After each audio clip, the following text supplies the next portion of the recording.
You don't technically need this car. You say that out loud to yourself. You say, I have no space. You say, I'm just looking. Then you click. Then you zoom in on photo number 87 and whisper, oh no. Then you text a friend, the one who always enables you. You say to yourself, this is the last one, knowing it is not. You don't need this car. But maybe, just maybe, this car needs you. Bring a trailer. It's never just a car.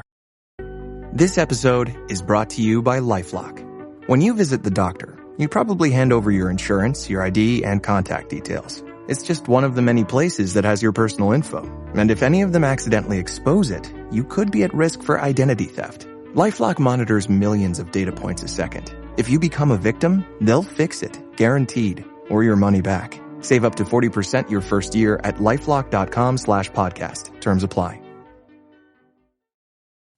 Funding for minority founders, the gender pay gap, internal mobility, AI, and FOBO, the fear of being obsolete.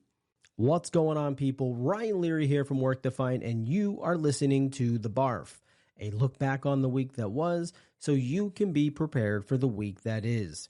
We cover this and more right now.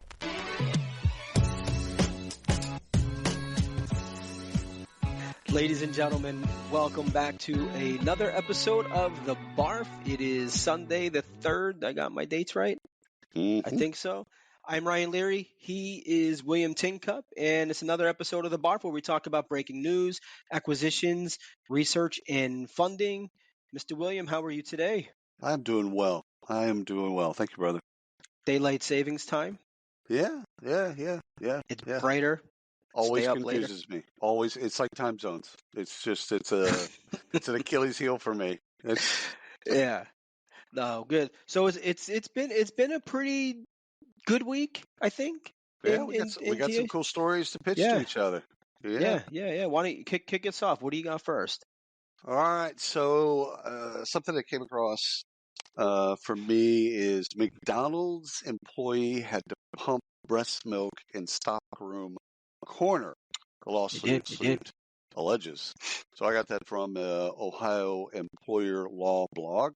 And so basically there's the Pump Act, and it was revised in January 23 that you have to provide a place other than a bathroom that's shielded from view and free of intrusions so that women can, they can pump or breastfeed or whatever if the baby's there. So to me, it's basic. And I think everyone should, go to the Department of Labor website and search for the Pump Act. And it's got a longer title, but that's basically what they call it, is the Pump Act. And it's basic, but it's like, okay, they've had plenty of time. Even if it was revised in January 23, they've had plenty of time to then create a safe space for women to do this. Like, this is just like breathable air. Like, it's just basic. They've done enough with their restaurants where they've renovated, at least by us. They've renovated them. They've got the robot ordering kiosks and all that stuff. This seems basic. It seems right? pretty basic, yeah. Which, by the way, I don't go to McDonald's often. When we bring the kids there and you go in, you can no longer talk to a human. At least by us. I don't know how it is by you. You've got to either order on your app or order on the machine. You cannot talk to a human, and they look at you when you walk in, and that's all they do. They look at you and they keep walking by. Nobody helps you. Am I gonna get to talk to? Can I? Is it something I said? You think they'd be building a room? Yeah. No, they're just ignoring you. Being racially profiled. What's going on here? I have money. Yeah. It's green. It's green. But clearly, I'm overweight. Please, sir. They're trying to help us by not feeding us. That's fair enough. Sir, we have salads, right? Thanks. Great. Oh man. What do you got?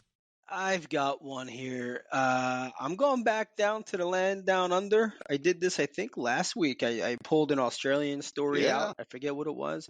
Crikey. What was it? Crikey. You remember the guy? Yeah. You're catching me off. Yeah. All right. So, Australian gender pay gap report came out a couple weeks back, I think.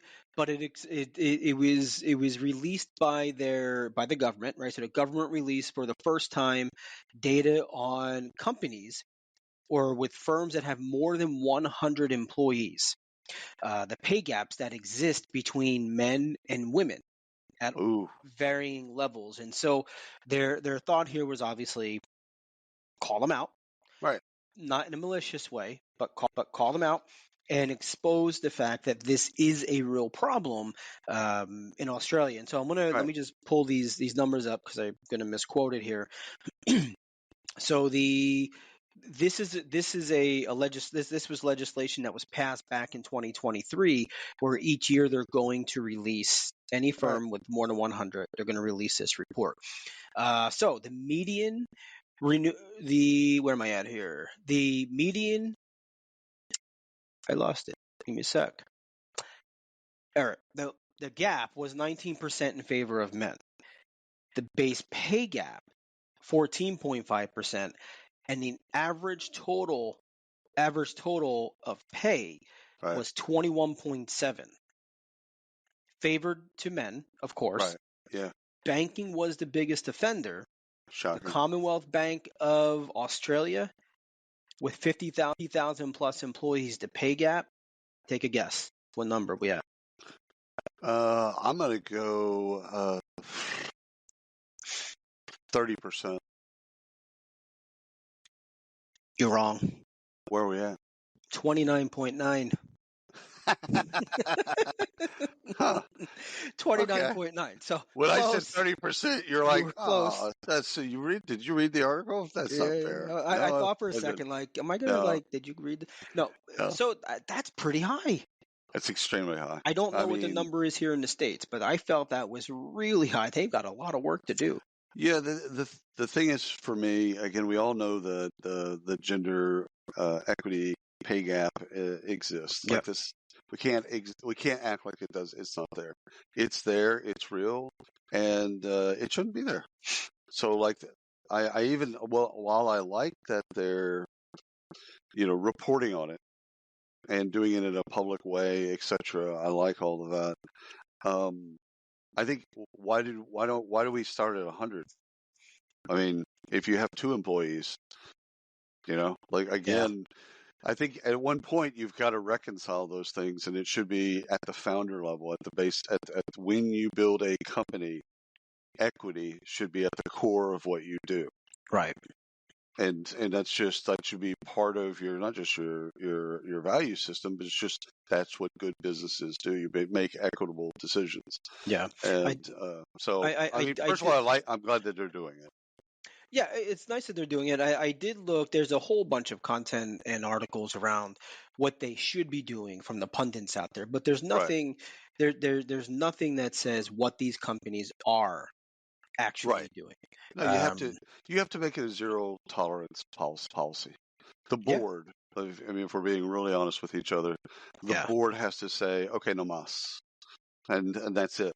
That's just like, we're going to reconcile and bring everyone up to a certain place, which means that you're going to spend a lot of money to get to people to pay for past atrocities. Right. Get everyone at the same level, and then when you hire in, which means that you have to have a really, really, really good compensation team and great compensation software, ironically. So, and it's an investment.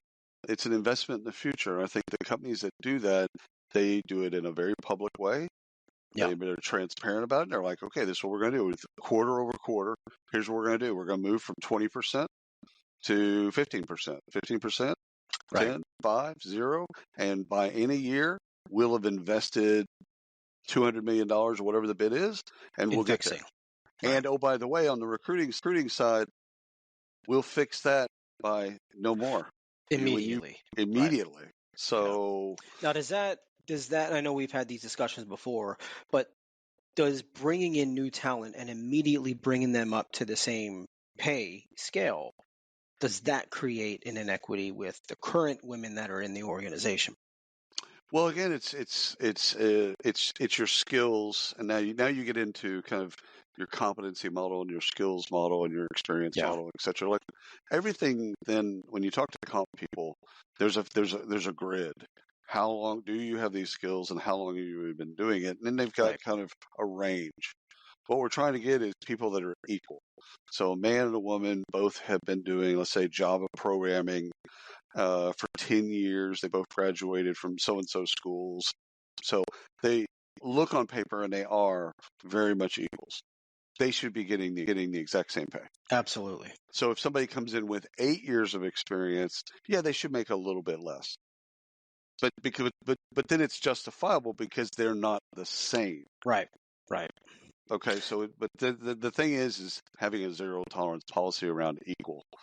Agreed. Start there, and then you just build a. So when you bring in new talent, even if they want more, you can make that decision. If they want more, then you move everyone else up. So if you want to hire that talent, like say you're going to go hire an AI developer, you've got 3 AI developers that you bought, 5 years ago, and they're making, let's say, $200K. This gal comes in and she wants, I'm not going to take anything less than $250. Okay, then that's $150,000 that you need to bring the other people up. You need to figure it out. Yeah, again, same. So these you have to be apples to apples comparisons. All right. I want you to feel sorry. This is a related story for the Blackstone CEO Schwartzman. He received $896.7 million in pay and dividends in 2023. So right under $1 billion, right? Okay, and that was a 29% decline from his record take in 2022. Well, then he made 1.2-ish.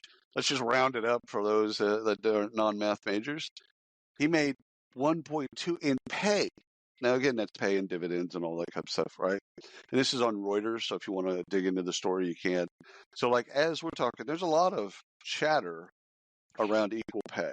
You can throw a rock and find an article on equal pay. Not as much chatter needs to be around executive compensation. And so this is one of these deals. How do we pay for it? Okay, we reconcile executive comp to then make sure everyone else. It sounds a little socialist. It's not.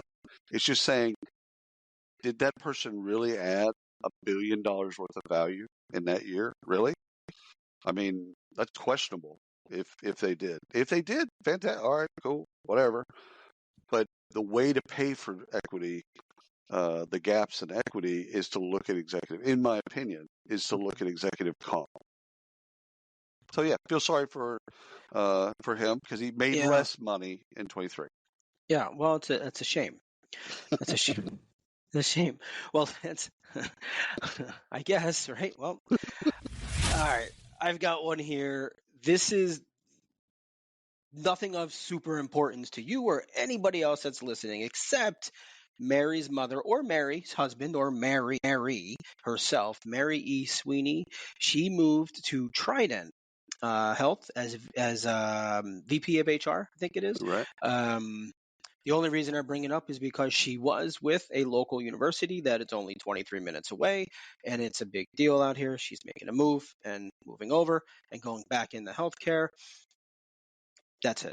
That's very cool. Nothing crazy about that story.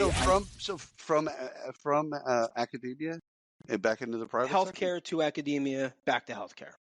Wow. Actually, that's actually, I'd like to dig into that at some point because that's actually interesting. Most people, once they leave academia, they're gone. And, why go back? Oh, maybe we'll get her on the show. Yeah, that'd be interesting to dig into why she was made that decision. 23 minutes away. We should be able to figure this out. 100%. All right, so here's one I got for you. Sam Kriegman, a faculty member at Northwestern's McCormick School of Engineering, he's built AI that can build a robot in 26 seconds. So it can iterate, and he's got AI that can build a robot in 26 seconds. And so, tell me more. Dude, when I read that, so that's on zdnet.com, so you can look at the story there, type in his name, or just 26 seconds, you can probably find it. What it got me to think about is we're not prepared for how fast AI will iterate. And, just the fact that he and his team, I'm sure, has built AI to where it can build a robot that fast and iterate that fast. Like it used to take, in the design phase, it would take months. And then the prototyping and all of that shit, it would take, to build a robot, you would think in years and months. So define robot here. What are we Is- are we talking about? The I forget the name of the company. My memory is shot Yeah, today. it's not humanoid stuff. No, these are micro robots. Okay. Yeah, but the thing is it's making you think about, okay, that's a professor in academia, and he's basically got the time down to 26 seconds. Okay, cool. Now, for us, the AI will initially, that iteration, the speed of iteration, like when we talk about Moore's law from back in the 80s and 90s, about how the computing power and how it kind of manifests. This is Moore's law on steroids, because what we see in AI and how fast it'll iterate is daunting at first. But once we kind of consume that this is going to happen faster than we ever thought of, then we should become okay with it.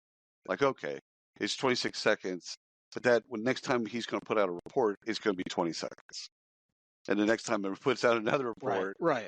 it's going to be 15 seconds. So instantaneous is probably, or it just intuitively builds robots. There's no time. You just think something and it builds robots for you and builds AI for you. So it's just, I brought this story to our attention to just basically think, okay, all right, so if we weren't already thinking about this, we should probably think about this. Right. And think about, okay, so it's going to happen fast. It's going to happen a lot faster than we're comfortable with. A lot of ambiguity, a lot of the ground moving below our feet, and good topic to think about. Love it. All right, you ready for some research? Yeah, bring it. I've got some fresh off the presses from LinkedIn. All right, internal mobility. I'm not sure if you saw this, but they had some content out and reporting out on internal mobility is booming, is kind of how they labeled it. But, and I want to get your take on this because I know you've studied this space a lot and you have a lot of thoughts here. The transitions seem to be limited to mid-level employees and above. So lower level employees have been left out. The higher level staff is more than twice as likely to make an internal move within the organization.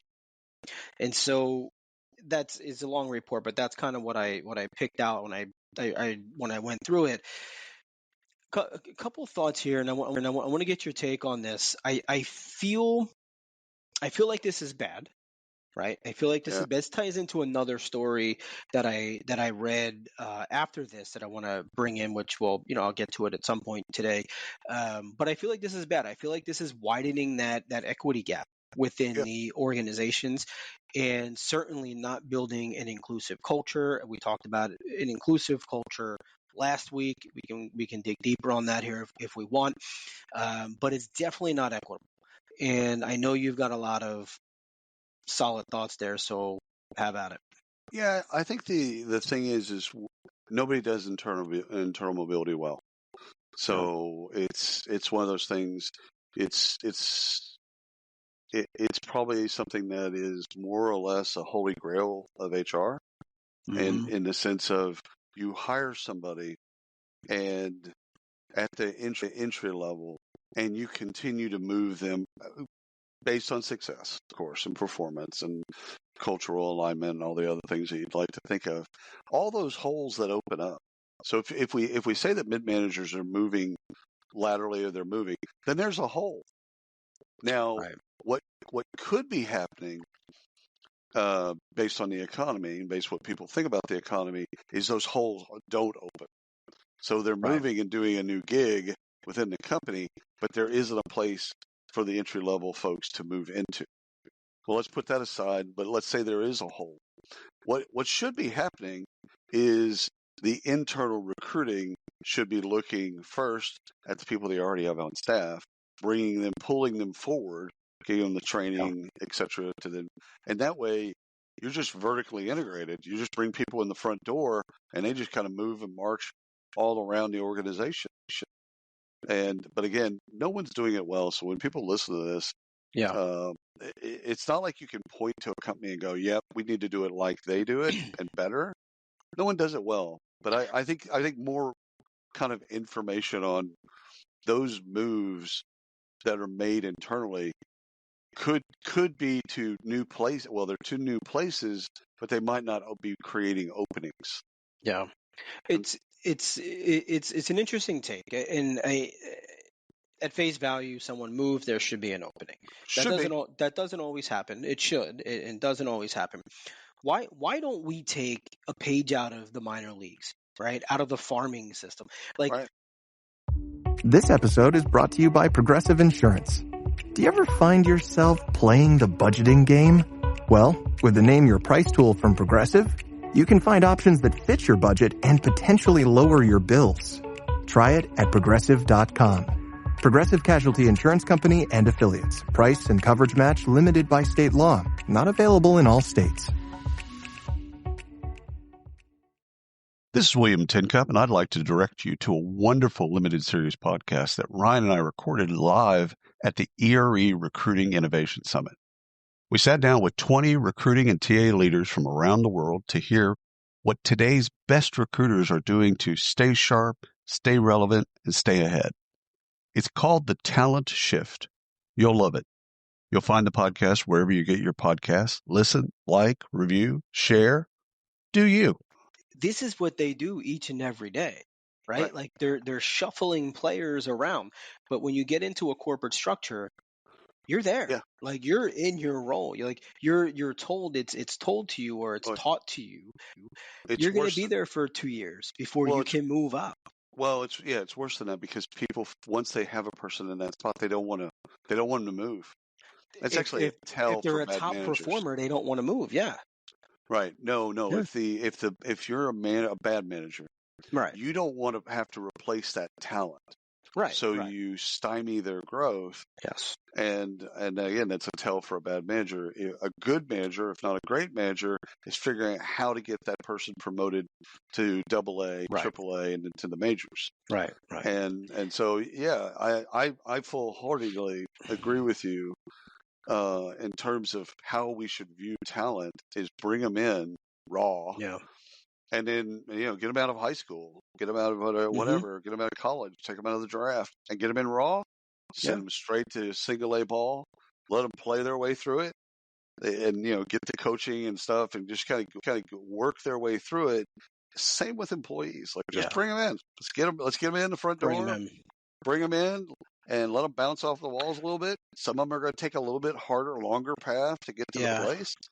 There's some people that are in the minor leagues their entire career. That's okay. Yeah, that's okay. There's unless you're the minor leaguer that's in there for 15 years. Dude, seriously, think about it. That's a successful career. You got to play baseball for 15 years of your life. Yeah. And get paid to play a game. Dude, 100%. That's winning. Yeah, 100%.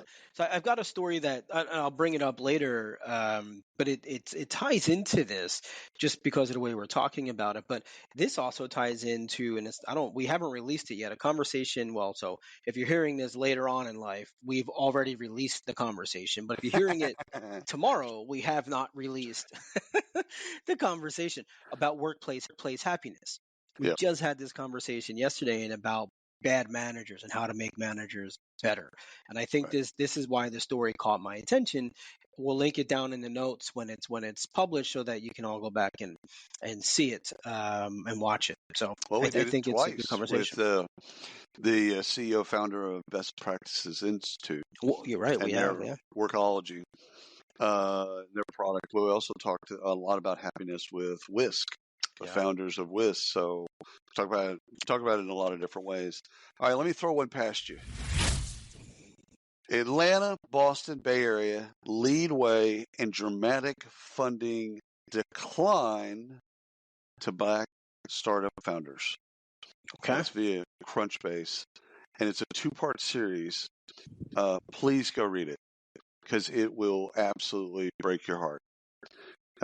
Because they're looking at all the regression of where we were, how we were making where we were making strides. And in this particular series, they tackle African American founders, co-founders, but you could probably apply a lot of the same logic to women founders. And so it looks, to me, when I looked at it, I'm like, okay, reading it, this is obviously heartbreaking. Funding's hard right now. Like, I get it. Yeah. Funding, it's just super, super hard.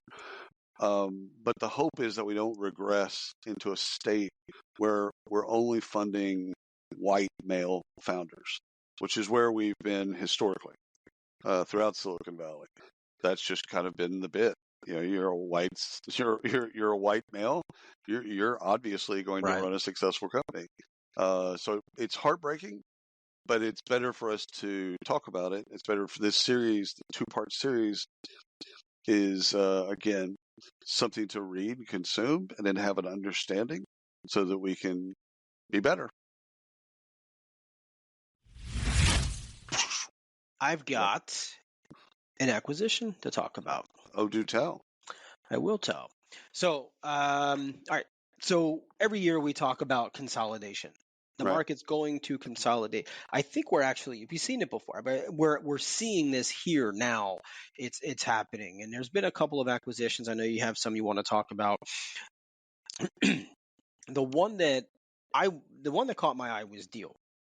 So Deal acquired Zavi. I think why this is kind of catching my attention here, which is the same I think for most people. There's a lot of large players in the industry. They're snapping up smaller, more flexible, agile startups that can innovate quickly. And I want to stress innovate quickly, because obviously the larger you get, you can't do a lot of things quickly. Some companies can, not a lot of companies do, but startups do, and they have that culture. And so when you come across a company like Zavi or some of the others that are out there that are really making some dents in the market, they're not going to last long on their own, right? They're going to get eaten up. And in this case, they did. Deal picked them up. But so for those that don't know, Deal is an HR business, $12 billion. Zavi's Munich-based. It's a people development firm. And so essentially they work on tools that help to customize career progression. So I think this is important, I think, to understand. I'm curious to see what they do. And I think this is important because as we move forward in 24, I don't think hiring is right at the moment. I think with the pandemic, things happen. We boomed up. We made a whole lot of hires. We're kind of in that right sizing space right now. This deal with Zavi allows Deal, no pun intended there, but Zavi allows this deal with Zavi allows them to now focus with their clients on career progression internally, tied to what we were just talking about. The entry level, the lower level employees of the company that are solid performers that need to step up in the company that don't have the opportunity. This now allows them to do that, or at least work toward that process. So I like the take on the buying agile players, but what they also got in Zavi is it's AI based.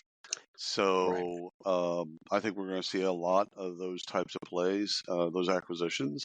Is people that started, like we used to talk about mobile first. Remember that? How something was mobile first. The plays that come to life now that are AI first, they don't start with traditional software model. They start with an AI based model. Then I think those folks are going to get gobbled up pretty hard. So this was on TechCrunch. So for those that want to read a little bit more about the deal, it's just go to TechCrunch.com, type in deal, and you'll find all their funding news. But what it really got me to think about, outside of the obvious, is the title. Deal, the $12 billion HR startup acquires Zavi to step up consolidation play. Now, of course, I play a lot around in the startup space, and so do you. So Deal's been around for 5 years. It has 25,000 customers. It's valued at $12 billion. At what point do we stop calling them a startup? They're not a startup. Yeah. When I saw that, they're just turning 5 years old. They literally they're like And no barely hate, 5. no hate. I mean that's the only word that Yeah. that's the only word I would change in the title. Yeah. It's a I'd be deal. comfortable 12 debating. billion. Yeah. I would be comfortable debating that we're more of a startup than they are. Well, they're one of their rounds of funding was like $600 million. Yeah. Come on, seriously, You're not a startup anymore. Not with 25,000 people. No, and they're doing great work. So absolutely, first of all, great company doing great work. Well, let's get on. We got a bunch of acquisitions, so let's get on to our next one. Workday acquires HiredScore, and the acquisition will combine industry-leading responsible AI solutions to elevate the talent acquisition experience to companies around the world. All right. So we know HiredScore really well. Yeah. And what I like about this play, this is on PR Newswire, so you can go look it up for yourself and kind of read their take on it as well. But it's Workday's recognition that in their recruiting product they need to have more AI and to make the experience better. And you know what? I like that. First of all, I like the recognition from Workday to then say, okay, you know what we need? They're doing a great job in this. Athena is a wonderful leader. She knows a lot about AI. This is actually a really, really good ad. I think it's, I mean, it's a great team over there. It's a great team. I think it's a great ad. I think first of all, for both parties. And ultimately, Workday's, let's say they're sitting on 5,000 HCM clients and they have the Workday recruiting tool. It's perfect. It makes everybody's life better. So good for them. I think a couple of things that I took from this that I thought was, congratulations, first off, to HiredScore, right? 100%. Love their logo, love everything about them, right? They're a great group of. What's that? I got socks. Yeah. Oh, yeah, I don't have socks. Nobody ever gives me socks, but you take socks. I do take socks. So side note here, this is where we get taken off track. Dude, no. It's for my son. Van Ollis is a sock connoisseur. Yeah. When I go to a conference. So if you stand up right now, you don't have the HiredScore socks. Oh, no. I'm wearing just white. Yeah, no, I'm wearing just white socks. You have been known. You have been known. You have been known to drag me with you. To walk up and down every aisle of every event. It's for my son. Socks. It's for my. These are the things you do for children. Is my son is Van Ollis. My kids are watching. I'm sorry. Yeah. I haven't gotten you many. I've gotten some pairs of socks, but when we were at SHRM last year, and that was in June. I was going to a national jamboree in July. I was there looking for. I was shopping. You went. I was looking there for very specific. I was looking for compasses and Purell. It was very specific. You had to get your merit badge. Holy crap! So anyway, socks. Workday. Gotta have socks. So the first a couple of things came to mind. One is awesome for HiredScore. Love what they're doing. I love the product. That last time I saw what they're doing, not too long ago in the fall, loved it. Yeah. But Workday, I thought to myself exactly what you said. Okay, they realized that their recruiting product was getting bad or subpar, very bad reviews. They just wanted to make it better. And they wanted to make it better. And I think that is very hard for an industry giant to do. Easy for them to write a check. Right. Hard for them to make a decision like that, to clearly make a statement and say, okay, we need to be better. Right. And kudos to them for doing that. I think that 100%. Was a good move. Yeah, I agree. All right, let's go on to the next one. What do you got? All right, so First Advantage. Another acquisition. Sorry. Yeah. First Advantage, man. What a big one, right? It's huge. But this is sterling. Different from the two that we just previously discussed, where they're kind of doing additive. They're bringing in AI infusion, right? Yep. This is take out your competitor. Yeah, this was that and it's also it's the last couple of years they've declined. Both of them have declined in revenues. The immediate hit obviously is they which they reported. There'll be a $50 million cut off the top through consolidation. Fantastic. But Sterling Sterling kills it. Their clients absolutely adore them. I don't know about First Advantage. I know they're the big one. Actually, not too much bigger than Sterling was. But I agree. I think this is what we're seeing here. They're taking a competitor off the shelf. They're erasing the losses, and they're opening up. Each side is opening up their client base, of course, because they play in the same space, but they also play in slightly different spaces. Right. And so I think that's a good deal. So it's $2 billion, $2.2 billion in cash. Was that Chuck Woolery? Cash in stocks. Be back at 2 and 2.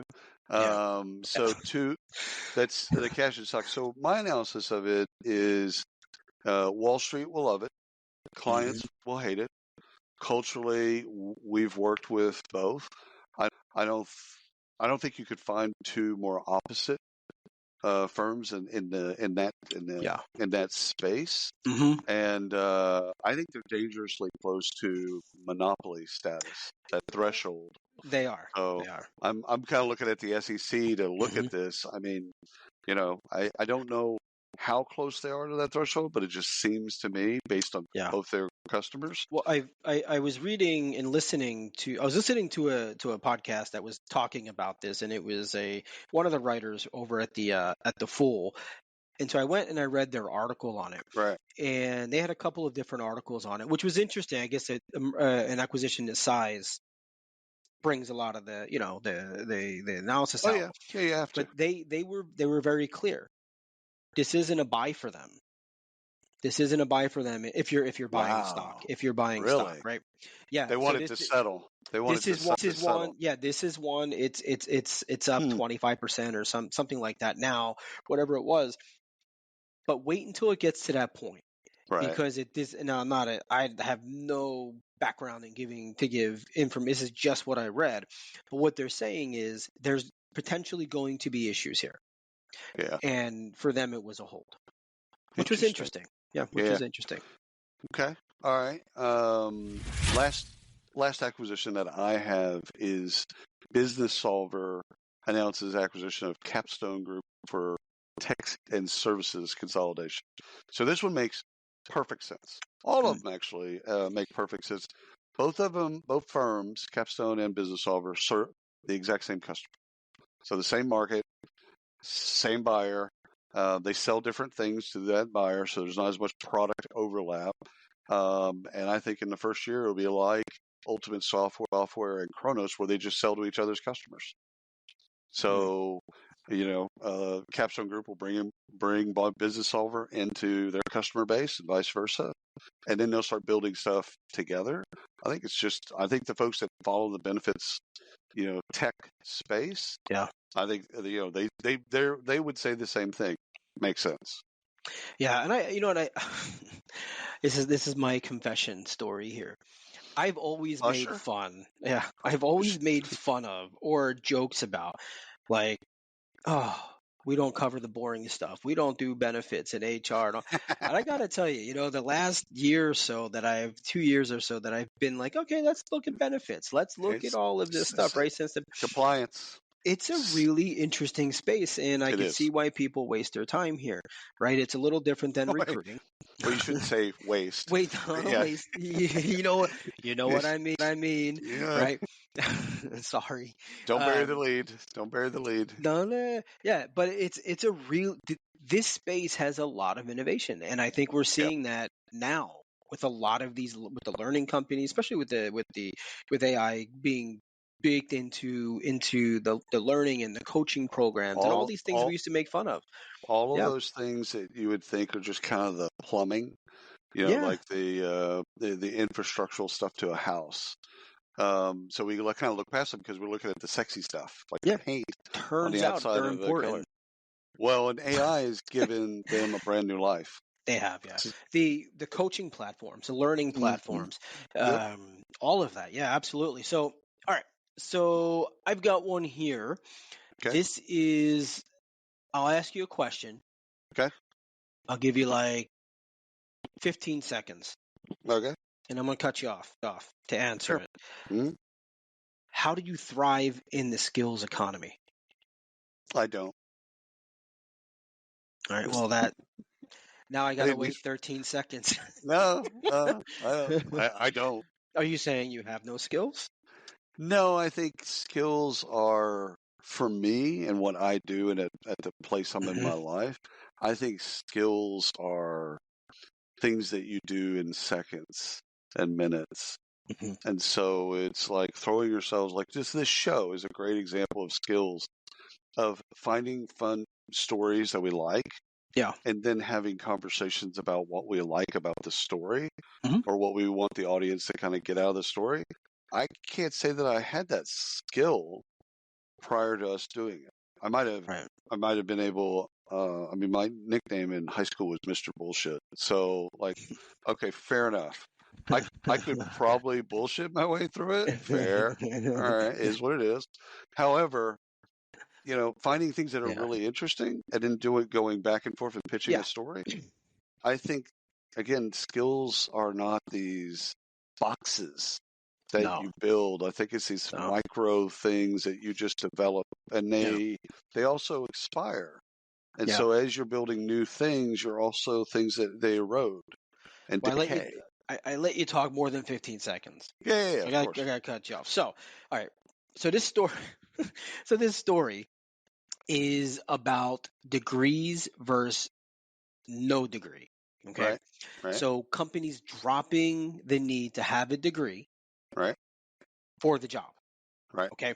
So this has been happening for the last couple of years. Well, Yeah, for a long time, but the last couple of years, it's really kind of gotten big. And some companies have gotten out there and they've, King Kong beat their chest and said, beat it their chest is beat their chest. Sorry about that. Bad English. you're Sorry good. No, for the editors out there. Philly. Only if Grammarly was audio, I'd be Oh, perfect. dude, I'd already be working on it. perfect. Don't worry. Be Don't worry. perfect. Okay, so out of the hundreds of companies and probably thousands that have said you don't need a degree anymore, we're Right, opening our jobs, right? right, Listen to this. Approximately 65, I'm going to read this. Approximately 65% of the companies that have stated they're dropping their degree requirements have hired at least the same number of college graduates or more, most of them more, into the positions that they've actually removed the requirement for the degree from. right, Kind of makes sense to me. I could see, right? They said it, they did nothing to actually implement it, right? right, right. And to manage that process. But what I found important about this, and I think this gets fixed quickly moving forward. Quickly meaning over the next set of years. I th- I think this gets fixed with the Where did you technology. get the report? This was from. I'm gonna have to get back to you on that and Well, see. so there's There, two of there's a, them. there's a couple that There's were two of out them. there. Okay, so Hiring Lab, Indeed, Hiring Lab put one out just this week, and it's again to your point, it's educational requirements are gradually disappearing from job posting. Fewer than 1 in 5, 17.8% Yeah. U.S. job posting on Indeed require a 4-year degree.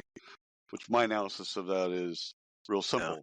Why are degree requirements on any job posting? Right. This was it was from HBR and Burning Glass. Okay, so that can be found. So that for the audience, Yeah, that can be I'll found at. drop it. Actually, I'm gonna drop it in right now. BurningGlassInstitute.org. Well, So if you go there, it's actually it's a form. I mean, it's free. There's yeah, no form, so right. you could just go. But what that report, again, my analysis on that report was the promise of skills-based hiring versus the reality of skills-based hiring. Right. So here we're going to do this. We're going to drop the degrees. We're going to go for skills. We're going to a lot of energy, a lot of positive energy around that. But the reality of that in this report is they're not really at that place where they're doing that. No, they're not doing it. But what I found interesting here was that non-degree holders, and this Right. is why this is real. This is actually really important, I think, as we move forward. Non-degree holders see about a 25% increase in salary by taking on a job that once required a degree that no longer requires a degree. Oh, that's cool. However, non-degrees employees are, and so here's the other thing to that. They're also 10% more likely to stay with the company for at least 24 months. That's loyalty. Interesting. Because of that increase, right? They're building that loyalty. That's a 20% increase in retention. That is not hard to calculate back into the benefits of the company. That's right. Now you're dealing with cost of hiring, training, the opportunity cost of that person being gone. Yeah. That makes a lot of sense to me. Everything. Right. That's a massive increase. Let's go on to the next thing. So I ran across this on Gallup, and so this is just kind of really interesting. It's exploring kind of Americans' satisfaction in their personal lives against satisfaction with America. So really interesting. And they broke it down by political party affiliation. And so one of the stats that was just that rang out to me, Republicans are mostly satisfied personally, dissatisfied nationally. 75%. So like this is, I mean, first of all, just go to gallup.com, type in employees exploring their satisfaction. I like poll and research like this, and I like you're looking at satisfaction as your personal satisfaction and your national satisfaction, and you're doing down the party line. And again, we're in an election year, so it's really interesting to see the optics around how they view and how they view their own satisfaction. So I thought it was cool. All right, let's see here. I got one more I want to pick out for you. I got one too. Go ahead. You go. Okay. So you'll know more about this than me. But I wanted to bring it up. So ADP recently did their took their incubator and went public, right, with it. It's labs. Lab, right. Curious to get your thoughts on that. And so we see a lot of companies that do this. They have an investment arm, et cetera, et cetera. Right. What are some of the companies that we've worked with over the years are part of this, right?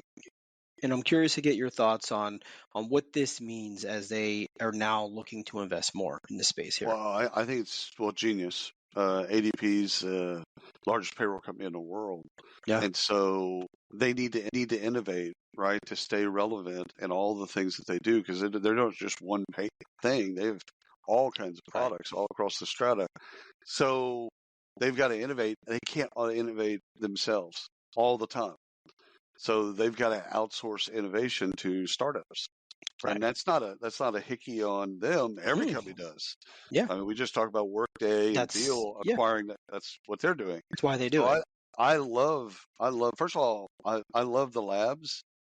I love the idea of a large company putting funding together, putting an accelerator, incubator together, and putting things together to basically say, here's two gals that want to solve this problem, and we're not going to do it. Right. And they're going to go do it. Let them go do it, get some traction, and let's turn them on to our clients. I love it. Yeah. 100%.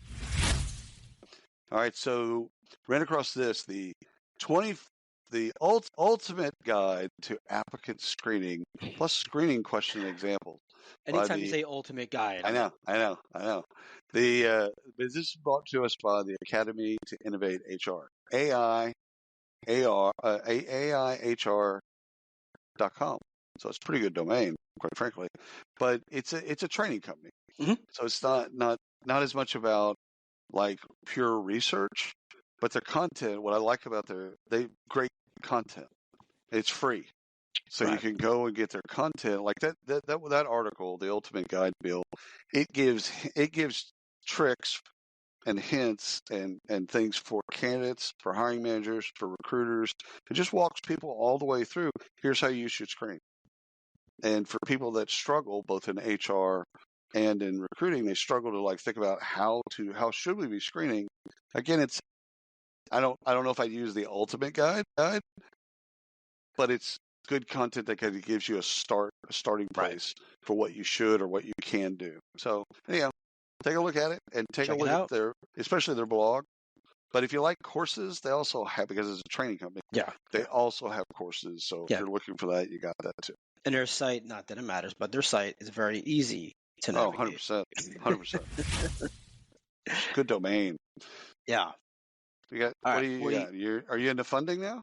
I'm good. I know you got more. I got, What do you got? you had the Glean thing. Oh, Glean. Yeah, we could talk about Glean. So Glean, they picked up $200 million. That's a lot of money. That is a lot of money. That's a lot of money. Another $2.2 billion valuation, right? So tell me, what do you think about this one? So I think it's just to file this in the folder of enterprise workplace AI copilots. Yeah. And just think of this. We're going to see a flood of these things in learning and everywhere in the employee experience where there's something that helps managers, that helps leaders, board members, candidates, Right. everybody. They're going to have something that's along with them, a Siri or Alexa or whatever you want to bid, that helps them along the way. So I like it. I just see this category just. I mean, it's a volcano. It's going to explode. I mean, it has exploded. It's going to continue. $200 million. Yeah, and it's probably one of the, not just in work, just in life. Like, yeah, agreed. I want more of it. Like, I love all of this stuff. Like, I want more of it in my life. I want to be watched. You just want to get more yield. Yeah, you want to get more out of life. I should probably not say it that way. I like to be watched. Man, but I don't mind Big Brother listening in, right? Like, I want my life personalized. Mark that. Yeah. I want Big Brother to watch. I like my life personalized. And so just as I didn't mind, or just as I used to, I still do, you search some stuff online just to get the ads, right? Yeah. I sign up for stuff and put stuff in my cart purposely just so I get deals, right? There's a lot of this out there today that can be obviously in work, but just in life, like just everything. I want it personalized. Yeah, I think for the audience, as you think of this stuff, think of it as the employee experience, EX, meets productivity. Right. So, and that's for everybody. So this isn't just focused on employees, or it's not focused on, it's literally, we're going to see this proliferate all facets of the organization. Yeah. And I think it's a good, obviously I think it's a good thing. Yeah. So last thing I got, it not necessarily work related, but definitely kind of threw me off. It did throw you off. Israeli Defense Force alums Exodigo, that's EXODIGO, closes $105 million to generate 3D underground maps using AI. So you can kind of pick apart the obvious part of this, right? Like they're in a war, and a lot of the war is being fought underground. Okay, so like this tracks pretty simply, but if you think about it, like what's the use outside of the obvious? It's like think of the southern border for the United States. There's tons of tunnels that do drug and sex trafficking. And like this tech could be used elsewhere for good, for a lot of good. And so, you look, if you want to make it a work thing, somebody had to work and build those tunnels. So if you want to make it work, tied it all in for us. If you want to make it work related, great, I can make it work related. However, I just think I think it's fascinating that the application can be used for so much more. Like think about like New York City, Manhattan. It's been built on top of each for 200 years. Mm-hmm. So now think of what it can do, and go back and like how it can help archaeology find things of the past, subways that were built 150 years ago or whatever the bit is. Find grave sites. Like think of like what it can do, not just in the obvious. Got it. They're going to try and find where Hamas has built an underground network of whatever. I see how you're connecting this now. But dude, it can be used everywhere. It puts people to work. It puts people to work. Now the tunnel builders, okay, maybe not so much. However, this can actually have a really large impact on the other aspects of life, like history and archaeology. All right. So the term. Oh, go ahead. Finish. For those that don't know, this is what you think about 23 hours of every day. Oh, 100%. So this 100%. is, we have to give you at least one of these every yeah. week. Yeah. The last time we talked about the wearable technology that helps women with PMS. Yes. Yes, dude, we got to give you one of these. But that could be actually tied to work as a benefit given, and there's a whole 100%. Bunch there. So wait a minute, that was found at techfundingnews.com. Take a look at that. That's super easy to find. But I wanted to throw out a term that I saw in 3 different articles. 3 different articles this week had FOBO. FOBO. And I'm not really into the FOBO. I'm gonna iron that on to this beautiful sweatshirt here. FOBO. What's up, FOBO? Like FUBU, like I get, but FOBO, don't really understand it. It's fear of being obsolete, and it's real. I mean, and absolutely and so real. Just in 1 week to run across it 3 different times in 3 different outlets, so it's a thing, and I think people really feel that way, and can feel that way when we're talking more about robots and AI and things like that. So I don't want anyone to fear being obsolete. I think it just changes the way that you look at technology and the way you interact with it, and maybe your skills and things like that. But again, seeing it in 3 different articles, in 3 different places, made me think, okay, 1 time it's a bit, no one cares. 2 times, okay, that's not really that big a deal. 3 times, nope, that's legit. That's I'm pretty sure there's a shirt out there. There's somewhere. If not, I'm gonna make one because I kind of want it. So, all right. That's the BARF for the week. Subscribe, love us everywhere, connect with us. If you see us at events, say hello, stop by if we're podcasting somewhere, and we'll talk to you soon.